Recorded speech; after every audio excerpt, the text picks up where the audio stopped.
Hello! Today we're going to talk about the lungs. So this is my positive negative pressure chamber.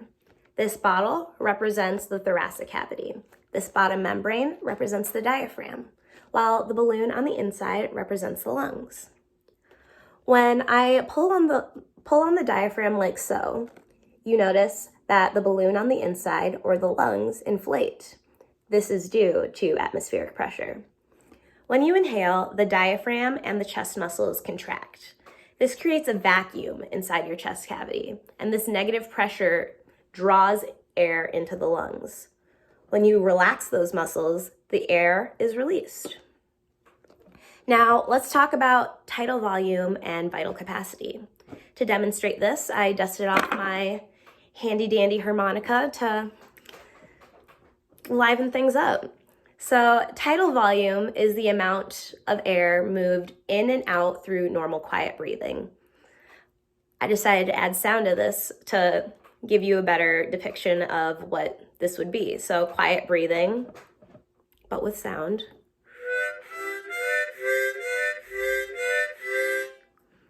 That's tidal volume. Your vital capacity is the amount of air your lungs can breathe out after your deepest breath. So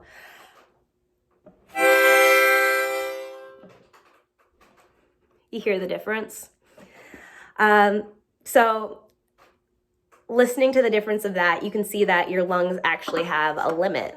So if you were to overinflate the lungs, let's say with a BVM, you could actually damage the lung tissue over time, or possibly damage the little alveoli inside of the lungs.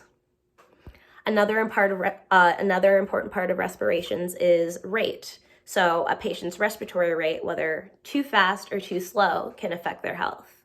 In the instance of hyperventilation, which is when a person inhales and exhales too rapidly, possibly during a panic attack or something like so, the balance of oxygen and carbon dioxide is upset. So this causes a rapid reduction of carbon dioxide in the body, which actually causes the blood vessels in the brain to constrict. This could actually result in symptoms like lightheadedness, tingling in the extremities, or like straight up loss of consciousness or fainting. In the case of bradypnea, or breathing too slow, your body isn't getting enough oxygen and isn't properly oxygenating. So this instance could relate in lightheadedness as well, or even dizziness or just tiredness. And that's respiratory rate. So now back to the thoracic chamber. Now, what would you think would happen if the thoracic chamber were damaged in some way? Let's say you broke up with the wrong girl on spaghetti night and, oh no, fork to the chest. Yeah, that would be unfortunate. But this would actually destroy the vacuum created by your thoracic cavity. Air would collect in the area outside of your lungs, and instead of inflating, your lungs would actually collapse. So for your own well-being, maybe don't get stabbed in the chest. But in case it does happen to you, or maybe a patient like outside of the hospital, because that could happen too, your best option is an air-occlusive dressing over the wound.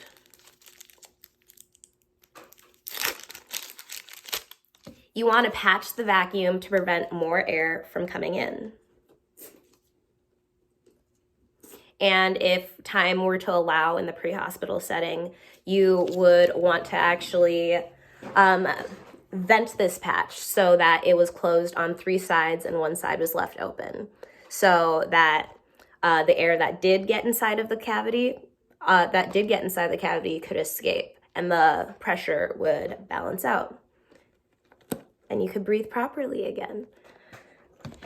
So yeah, I hope my positive negative pressure chamber gave you a better understanding of respirations and how the lungs work. Thank you.